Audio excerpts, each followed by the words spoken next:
Hello friends, welcome to राल Sisodia academy. देखिए SSC GD math में प्रीवियस ईयर क्वेश्चनों की सीरीज को कंप्लीट कर रहे हैं। उसमें आज हम देखेंगे प्रतिशत यानी कि परसेंटेज क्वेश्चनों की श्रृंखला को देखेंगे जो कि काफी अधिक इंपॉर्टेंट रहते हैं। यहाँ पे हम प्रीवियस ईयर क्वेश्चनों को कंप्लीट करेंगे जो कि एग्जाम में बार बार पूछे जाते हैं। अगर आपको विस्तृत रूप में देखना है, अगर आपको डिटेल में प्रतिशत देखना है तो चैनल पर प्ले लिस्ट बनी हुई है, वहां से आप प्रतिशत को देख सकते हैं। देखिए ये जो सीरीज चली है आपके लिए काफी अधिक बेनिफिट है। तो चलिए क्वेश्चन करने से पहले थोड़ा प्रतिशत के बारे में देख लेते हैं। जो रेशियो है प्रतिशत में ये काफी अधिक इंपॉर्टेंट होते हैं। केवल आपको इन्हीं को याद रखना और हम आपको सभी को शॉर्ट तरीके से क्वेश्चनों को बताएंगे। चलिए तो रेशियो से देखते हैं। कुछ प्रतिशत होते हैं जो कि इंपॉर्टेंट रहते हैं, जिन्हें हम अगर डायरेक्ट याद करते हैं तो हमारा क्वेश्चन आसानी से बन जाता है। प्रतिशत का मतलब किसमें 100 पे देखा जाता है आपका। जैसे कि हम यहाँ पर अगर परसेंट लगाते हैं तो 100 का गुणा करते हैं और परसेंट हटाते हैं तो 100 का क्या करते हैं, भाग करते हैं। वही कॉन्सेप्ट है आपका। तो एक को क्या ले सकते हैं हम, क्योंकि हम परसेंट लगा रहे हैं तो 100%। 1/2 को क्या ले सकते हैं हम, 50%, क्योंकि परसेंट लगाएंगे तो कितने का गुणा करेंगे, 100 का।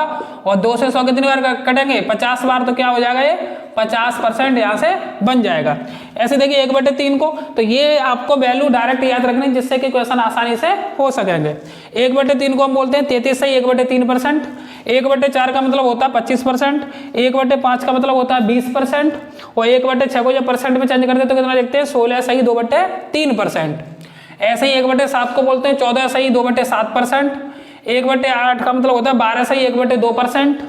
1/9 को बोलते हैं 11 सही 1/9%। और 1/10 को बोलते हैं 10%। 1/11 का मतलब होता है 9 सही 1/11%। 1/12 का मतलब होता है 8 सही 1/3%। देखिए 1/13, 1/14, 15 ये भी यूज होते हैं। मतलब एक देखिए वैल्यू तो 1/13, 14, 15 इनकी भी होती है, लेकिन जो हमारे एग्जाम में यूज होते हैं उन्हीं को हमने ज्यादातर यहाँ पर रखा है, जो कि वैल्यू ज्यादातर यूज होती रहती है। 1/16 का मतलब कितना होता है, 6 सही 1/4%। 1/19 का मतलब क्या होता है, 5 सही 5/19%। और 1/20 का मतलब क्या होता है, 5% होता है। ठीक है ना। पहला क्वेश्चन है कि अर्थमेटिक शब्द में आई अक्षर के होने का प्रतिशत क्या होगा, ये मैं बताना। हमारे 4 ऑप्शन दिए हुए हैं। देखिए जो शब्द क्या है हमारा, अर्थमेटिक है। अरिथमेटिक शब्द है, ये हमारा अर्थमेटिक शब्द है। इसमें पूछ क्या रहा है कि आई अक्षर के होने का प्रतिशत बताना है। तो देखिए आई आया कितनी बार है, 1 और 2। तो आई आया कितनी बार है, यहाँ पर 2। और टोटल वर्ड कितने हैं अर्थमेटिक में, जब टोटल वर्ड की बात होगी, शब्द टोटल कितने हमारे, टोटल कितने हैं, 10 है।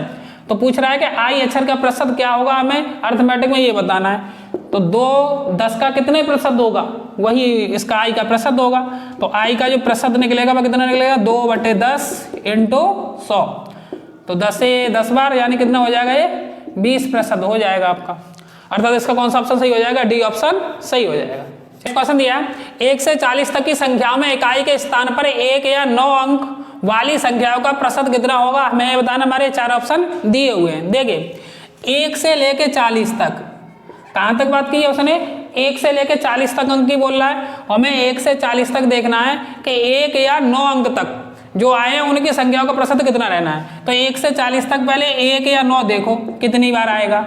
तो देखिए कितनी बार आएगा, 1 तो 1 आएगा, फिर कितना आएगा, 9 आएगा, फिर एक इकाई अंक 1 रहना चाहिए क्वेश्चन के अकॉर्डिंग। क्या 1 से 40 तक संख्या में इकाई के स्थान पर 1 या 9 आए, तो इकाई के स्थान पर 1 आएगा, 9 आएगा। फिर कितने में आएगा, देखिए 11 में आ रहा है इकाई के स्थान पर 1। फिर कितने में आएगा, देखिए 12, 13 में नहीं आएगा। फिर किस में आएगा, देखिए 19 में आएगा। फिर किस में आएगा, इकाई के स्थान पर 21 में आएगा। फिर किस में आएगा, 29 में आएगा। फिर किस में आएगा, 31 में आएगा। फिर किस में आएगा, 39 में आएगा। तो 1 से लेके 40 तक इकाई स्थान पर 1 या 9, 1 या 9 अगर ये हैं यहाँ पर, तो वो कितने अंक बनेंगे, ये कितने अंक बने, तो ये अंक बनेंगे। देखिए 3 और 3 6 2 8 कंडीशन कितनी रही है, 8 कंडीशन रही 1 या 9 आने की। ठीक, अच्छा कुल अंक कितने, कुल अंक कितने हो जाएंगे टोटल, 1 से लेके 40 तक कितने हो जाएंगे, 40। तो 8 40 का कितना प्रतिशत है वही तो बताना है हमें, क्योंकि क्वेश्चन पूछ रहा है कि 1 से 40 तक की संख्या में इकाई के स्थान पर 1 या 9 अंक वाली संख्याओं का प्रतिशत कितना है। तो यानी कि जो 8 आया है, 1 या 9 कितनी बार आया, 8। तो 8 40 का कितना प्रतिशत है ये बताना। तो 8/40 इंटू कितना हो जाएगा, 100। 8 से 40 कितनी बार, 5 बार। और 5 से 100 कितनी बार कटेंगे, 20 बार। अर्थात कितना हो जाएगा, 20% होगा। यानी कि 1 से 40 तक 1 या 9 अंक आने की जो प्रतिशत होगी उसके अकॉर्डिंग टोटल के साथ में, तो कितनी होगी, वो 20% होगी। अर्थात इसका कौन सा ऑप्शन सही हो जाएगा, इसका डी ऑप्शन सही हो जाएगा। देखिए नेक्स्ट क्वेश्चन दिया है, यदि पी क्यू का 220% है तो क्यू पी प्लस क्यू का कितना प्रतिशत होगा हमें ये बताना। हमारे 4 ऑप्शन दिए हुए हैं। देखिए क्वेश्चन के अकॉर्डिंग है P है वो Q का 220% है, तो Q का 220% है, Q का कितना है 220% है। तो इसका मतलब क्या हुआ P बराबर Q इंटू 220 और डिवाइड में कितना आएगा 100 आएगा। ठीक, अच्छा Q को इधर ले आओ, P अपॉन Q बराबर 1 0 से 1 0 कट जाएगा और 2 से काटेंगे तो 11 बार और 2 से 10 कितनी बार 5 बार, 11/5 आ गया P अपॉन Q का रेशियो। अब देखिए क्वेश्चन के according Q P plus Q का कितना प्रतिशत होगा ये बताना है। ये Q है वो P प्लस Q का यानी दोनों के सम का P प्लस Q का कितना प्रतिशत है ये बताना है। तो Q का मतलब कितना हो गया 5 और P प्लस Q का मतलब कितना हो गया 11 में 5 जोड़ेंगे कितना हो जाएगा 16, तो यानी 5 16 का कितना प्रतिशत है तो 5/16 इंटू 100। यहाँ से सॉल्व कर लेंगे। देखिए 4 से काटेंगे तो कितनी बार 25 बार और 4 से 16 को काटेंगे तो कितनी बार 4 बार, गुणा करेंगे तो कितना होगा 25 का 125 और डिवाइड में 4 और जब भाग देंगे इसमें तो कितना आएगा देखिए 31.25%। अर्थात जो Q है P प्लस Q का कितना प्रतिशत होगा 31.25% होगा, अर्थात इसका सी ऑप्शन सही हो जाएगा। देखते हैं एक तीसरी संख्या से क्रमशः 64% और 25% कम है, तो पहली संख्या दूसरी संख्या से कितने प्रतिशत कम है। हम इसमें सबसे पहले एक काम करते हैं कि जो तीसरी संख्या उसे हम 100 मान लेते हैं। जो तीसरी संख्या है वो हमारी कितनी है 100 है। अब क्वेश्चन के अकॉर्डिंग देखें, दो संख्या एक तीसरी संख्या से क्रमशः 64% और 25% कम है। देखिए एक दूसरी संख्या है और एक ये पहली संख्या है। जो पहली संख्या है वो तीसरी से 64% कम है, 64% कम है तो कितनी बची है 36, ये 36 है। और दूसरी संख्या कितनी है 25% कम है, ये इससे कितनी कम है 25% कम है, ये 25% कम है तो कितनी हो जाएगी 75। क्वेश्चन बोल क्या रहा है तो पहली संख्या दूसरी से कितने प्रतिशत कम है, तो पहली संख्या दूसरी से कितने प्रतिशत कम है ये हमें बताना है। तो पहली दूसरी से कितने प्रतिशत कम है ये हम निकालेंगे। तो देखिए क्या करेंगे, पहली दूसरी से कितने प्रतिशत कम है तो दोनों का अंतर देख लेंगे। 36 और 75 में कितने का अंतर आएगा 39 में, 39 का अंतर है। तो पहली संख्या दूसरी से जिसके सापेक्ष बोलता है वो अपॉन में आता है, तो जिसके सापेक्ष बोलेगा वो किस चीज कहाँ पे ली जाती है अपॉन में ली जाती है। तो किसके रेस्पेक्ट में बोल रहा है दूसरी से, तो 75 क्या आएगा अपॉन में, इंटू में कितना लेंगे 100। 3 से काटेंगे तो 3 से 39 कितनी बार कटेंगे 13 बार और 3 से 75 कितनी बार कटेंगे 25 बार, 25 से 100 कितनी बार कटेंगे 4 बार और 13 और 4 का गुणा करेंगे तो कितना आ जाएगा 52%। अर्थात पहली संख्या दूसरी से कितने प्रतिशत कम है 52% कम है। तो इस तरीके से क्वेश्चन को आप आसानी से कर सकते हैं। देखते माइनस वाई का 30% बराबर है x प्लस वाई का 20% का, तो बाई x का कितना प्रतिशत है ये हमें बताना। हमारे 4 ऑप्शन दिए हुए हैं। देखिए क्वेश्चन के अकॉर्डिंग जो x माइनस वाई है, x माइनस वाई का 30%, x माइनस वाई का 30% किसके बराबर दिया है क्वेश्चन में, x प्लस वाई के 20% के बराबर है। x प्लस वाई का 20%, पहले तो कंडीशन ये दी है। तो देखिए कितना आएगा x माइनस वाई का की जगह इंटू आएगा 30 डिवाइड में कितना आ जाएगा 100। ऐसे ही x प्लस वाई का की जगह आप क्या लगाते हैं इंटू और 20 डिवाइड बाई कितना हो जाएगा 100। देखिए 1 0 से 1 0, 1 0 से 1 0 और 10 से ये 10 कैंसिल, तो x माइनस वाई इंटू में कितना बचेगा यहाँ 3 और x प्लस वाई और इंटू में कितना बचेगा यहाँ पे 2 बचेगा। इसे काउंट करते तो गुणा कर लेते इसका, तो देखिए कितना आएगा 3x माइनस का 3y, इधर आएगा 2x प्लस का 2y, तो 2x को उधर लाएंगे 3x प्लस 2x आएगा तो x और 3y को उधर ले जाएंगे तो कितना आ जाएगा 5y, y का डिवाइड कर देंगे इधर, तो x अपॉन y बराबर कितना आ जाएगा यहाँ से 5 और बटे में कितना मान सकते हैं 1। अब देखिए क्वेश्चन बोल क्या रहा है बाई x का कितना प्रतिशत है, ये जो बाई है वो x का कितना प्रतिशत है ये बताना है। कहने का मतलब बाई का मतलब कितना होगा 1 x का यानी 5 का कितना प्रतिशत है। तो हमने आपको परसेंट बताई थी, वैसे भी 1/5 का मतलब कितना होता है, या तो परसेंट लगाइए या 1/5 का रेशियो का मतलब होता है 20%, वहां पे बताया था, या फिर यहाँ से काट लीजिए 5 का 100 से काटेंगे 20 तो कितना हो जाएगा ये 20%। अर्थात कौन सा ऑप्शन सही हो जाएगा इसका, ए ऑप्शन सही हो जाएगा। देखिए आय से 40% अधिक है और सी की आय ए और बी की कुल आय से 30% कम है।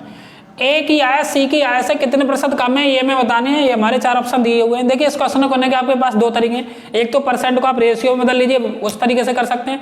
दूसरा तरीका ये है कि एक की आय आप 100 मान लीजिए, 100 मान के भी आप कर सकते हैं। तो देखिए 100 मान के हम आपको बता दें, ए की आय बी की आय से कितनी है 40% अधिक है। ये पर्सन है ए है, ये बी है और ये सी है। ए की आय बी की आय से 40% अधिक है, हमने बी की मान ली अपनी तरफ से आय कितनी है 100 है। तो क्वेश्चन के अकॉर्डिंग ए की आय बी से 40% अधिक है, ये प्लस के 40 यानी 40% अधिक है, तो ए की आय कितनी हो जाएगी 140। अच्छा फिर आगे देखिए क्वेश्चन बोल क्या रहा है, और सी की आय ए और बी की कुल आय का 30% कम है, और जो सी की आय भाई इसके बारे में बोल रहा है ए और बी की कुल आय का, तो ए और बी की टोटल आय निकालें, तो ए और बी की टोटल आय कितनी हो जाएगी 100 प्लस 140 कितना हो जाएगा 240, 240 हो गया। 200 कुल आय से 30% कम है, इस 240 से कितना कम है, ये 30% कम है, तो इनटू में कितना हो जाएगा 70 डिवाइड बाई 100, 0 से 2 0 कैंसिल हो जाएंगे और इसका गुणा करेंगे तो 7 चौकटा यानी 168, यानी सी की आय हो गई 168, बी की आय हो गई 100 और ए की आय कितनी होगी 140। सब क्वेश्चन बोल के अब आसानी से निकाल लेंगे। ए की आय सी की आय से कितने प्रतिशत कम है ये बताना है हमें, जो ए की आय है वो सी की आय से कितने प्रतिशत कम है ये बताना है। तो 140 और 168 में अंतर कितने का रहेगा, देखिए 28 का। किससे, ए की आय सी की आय से, किसके रेस्पेक्ट में बोला है, सी की आय के रेस्पेक्ट में, जिसके रेस्पेक्ट में बोला जाता है, जिससे बोला जाता है वो अपॉन में रहता है, तो अपॉन में रहेगा 168 और इंटू 100। देखिए 28 से 168 कितनी बार कटेगा 6 बार, तो 1/6 इंटू 100, 1/6 भी बताया था हमने कितना होता है 16 से ही 2/3%, अगर परसेंट में चेंज करते हैं 100 के लगा के तो कितना आता है ये 16 सही 2/3%, अर्थात इसका कौन सा ऑप्शन सही हो जाएगा, इसका सी ऑप्शन सही हो जाएगा। 80% और बी अपने वेतन का 75% खर्च करता है, लेकिन दोनों की बचत कैसी है, बराबर है। यदि उनकी आय का योग रुपए कितना है 72,000 है, तो बी की आय कितनी होगी ये हमें बताना, 4 ऑप्शन हमारे दिए हुए हैं। देखिए उनकी बचत कैसी है, बराबर है। ए अपने वेतन का कितना % खर्च कर देता है 80%, तो कितनी बचत होगी इसके पास 20% की बचत होगी, यानी ए का 20% बचेगा ए के पास में, ये क्या रही ए की बचत। क्वेश्चन के अकॉर्डिंग ए और बी की दोनों बचत बराबर है। अच्छा बी कितना खर्च कर देता है अपने वेतन का 75% खर्च कर देता है, तो उसके पास कितना बचेगा 25%, तो बी का 25%। ये दोनों जो बचत है ए और बी की वो आपस में कैसी दी है, बराबर दी है, तो यहाँ से हम रेशियो निकाल लेते हैं ए और बी का। देखिए 20% का मतलब कितना होता है 1/5, क्योंकि रेशियो में हम जानते हैं, और 25% का मतलब कितना होता है 1/4, तो कितना लिखेंगे इसे 1/4। तो यहाँ से देखिए ए और बी का रेशियो कितना निकल आएगा, तो ए अपॉन बी बराबर कितना निकल के आएगा यहाँ से 5/4। अच्छा देखिए क्वेश्चन में बोला क्या है कि यदि उनकी आय का योग रुपए 72,000 है, तो बी की आय बतानी है। बात समझे, ये आय क्या दी है, आय का मतलब है पहले उसका वेतन रहा, फिर उसने खर्च कर लिया, जो बची इनकम है उसके बारे में बोल रहा है, ये टोटल आय के बारे में नहीं बोल रहा है कि उसकी पहले की आय कितनी थी। ये आय का इसका मतलब है जो बचत दोनों की हुई है उसके बारे में बोल रहा है। वेतन प्लस खर्च करने के बाद में, वेतन में से खर्च काटने के बाद में जो बची है उन दोनों का योग कितना दिया है 72,000 दिया है। तो ए और बी का जो बचत है उनका योग इसके अकॉर्डिंग, रेशियो के अकॉर्डिंग कितना वो बैठ रहा है 5 और 4 9 बैठ रहा है, और क्वेश्चन में कितना दिया है दोनों का योग 72,000 दिया है। तो कहने का मतलब है एक का मान कितना आ जाएगा 8,000। पूछ क्या रहा है फिर कि बी की इनकम बताइए कितनी है, बी की आय का मतलब है वेतन और खर्च के बाद में जो बचत बची वो बताइए। तो बी का मान है कितना 4 रेशियो के बराबर, तो 4 का 8,000 से गुणा करेंगे तो कितना मान हो जाएगा 32,000। अर्थात बी की जो आय है या फिर बोले इस क्वेश्चन के अकॉर्डिंग बचत है वो कितनी होगी 32,000 रुपए होगी, अर्थात इसका कौन सा ऑप्शन सही हो जाएगा, बी ऑप्शन सही हो जाएगा। देखिए बी के मासिक वेतन से 20% अधिक है, सी का मासिक वेतन बी के मासिक वेतन से रुपए 25,000 अधिक है, उन सबका कुल मासिक वेतन रुपए 2,65,000 है, तो सी का वेतन ए के वेतन से कितना प्रतिशत अधिक है ये बताना, हमारे 4 ऑप्शन ये दिए हुए। देखिए बात किसकी किसकी कर रहा है वो, ए की, बी की और सी की। क्वेश्चन के अकॉर्डिंग समझें, ए का मासिक वेतन बी के मासिक वेतन से 20% अधिक है। पहले हम 100 मान लेते हैं बी का मासिक वेतन, तो जो ए का है वो 20% अधिक है, तो कितना हो जाएगा 120। अच्छा फिर देखिए क्वेश्चन में क्या बोल रहा है, सी का मासिक वेतन बी के मासिक वेतन से रुपए 25,000 अधिक है। अब देखिए यहाँ पे वैल्यू परसेंट में नहीं बोल रहा है, सी का मासिक वेतन बी के मासिक वेतन से 25,000 रुपए में बोल रहा है, तो अब 100 प्लस 25,000 नहीं कर सकते अधिक, तो इसलिए यह एक्स मानना पड़ेगा रेशियो के लिए। हमने माना शुरुआत से समझ लें, बी का मासिक वेतन माना हमने 100x 100x, तो जो ए का मासिक वेतन है वो 20% अधिक है, तो ये कितना हो जाएगा 120x हो जाएगा। ठीक, अच्छा फिर क्या बोल रहा है इसमें, अब देखिए सी का जो मासिक वेतन है वो बी के मासिक वेतन से 25,000 रुपए अधिक है, तो जो 25,000 रुपए अधिक है बी के मासिक वेतन से सी का मासिक वेतन हो कितना जाएगा 25,000 अधिक है, तो कितना हो जाएगा 100x तो है ही है, उससे 25,000 और अधिक है, तो प्लस का कितना हो जाएगा ये 25,000। ये हो गया सी का मासिक वेतन, ये हो गया बी का, और ये बन गया ए का। क्वेश्चन बोल क्या रहा है, उन सबका कुल मासिक वेतन कितना 2,65,000 है। इन सबका जो टोटल है वो कितना बैठ रहा है 2,65,000। तो देखिए जोड़ लेते हैं इन सबको 100 100 200 और ये कितना हो जाएगा 320x प्लस का कितना है ये 25,000 बराबर इनका टोटल कितना है 2,65,000 रुपए है। तो 320x में से 2,65,000 में से 25,000 घटाएंगे तो कितना बचेगा यहाँ पर देखिए 2,40,000 ये बचा। यहाँ से एक जीरो को कैंसिल कर लेंगे और यहाँ से देखिए 8 से काट लेते हैं पहली बार तो 4 बार कटेगा और 8 से कितनी बार कटेगा 3,000 और 4 से इसे काटेंगे तो कितनी बार कटेगा ये 750 बार। यानी x का मान जो माना था हमने रेशियो वो वैल्यू कितनी आ गई 750 आ गई। अब यहाँ से हम ए बी सी तीनों के वेतन निकाल सकते हैं। जैसे कि हम सी का निकालना चाहें यहीं पे देख लीजिए तो यहाँ पे कितना लगाएंगे 750 लगाएंगे x की जगह 100 में गुणा करेंगे तो ये कितना हो जाएगा 75,000 और 75,000 में 25,000 जोड़ेंगे तो ये बन जाएगा 1,00,000। देखिए ऐसे लिख लेते हैं 1,00,000 हो गया सी का मासिक वेतन। अच्छा बी की बात करें ए की बात करें तो ए का वेतन कितना हो जाएगा यहाँ पे वैल्यू लगाएंगे 120 इंटू एक्स की जगह कितना लगाएंगे 750 और इसका गुणा करेंगे तो ये बैठेगा देखिए 90,000 रुपए।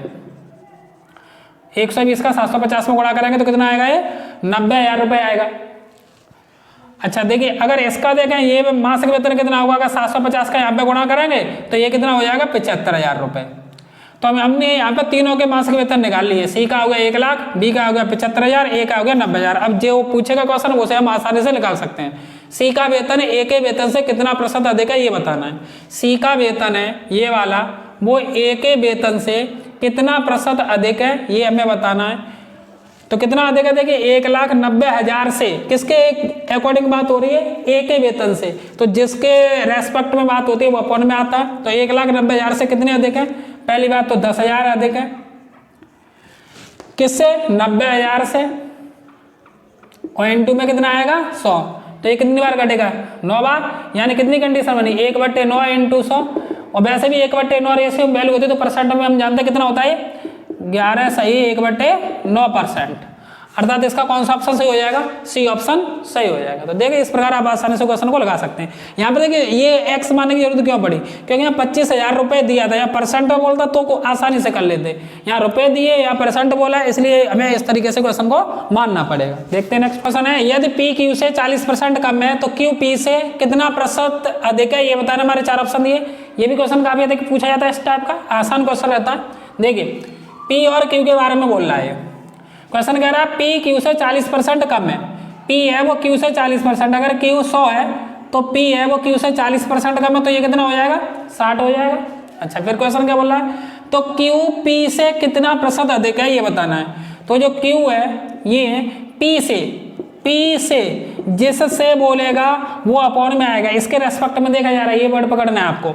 तो क्यू पी से कितना प्रतिशत अधिक है तो कितना अधिक है 100 60 से कितना अधिक है 40 किससे पी से। तो यानी पी यानी ये 60 अपॉन में आएगा इनटू में 100। देखिए 0 से 0 2 से 2 बार और 2 से कितनी बार कटेंगे 3 बार तो कितना हो जाएगा ये देखिए 2/3 इंटू 100 यानी 2/3 का मतलब कितना होता है वो हम पहले से जानते हैं ये होता है 66.66%। और वैसे भी डिवाइड कर सकते हैं 200 में 3 से भाग देंगे तो कितना आएगा ये 66.66%। अर्थात इसका कौन सा ऑप्शन सही हो जाएगा इसका बी ऑप्शन सही हो जाएगा। देखते हैं फिर नेक्स्ट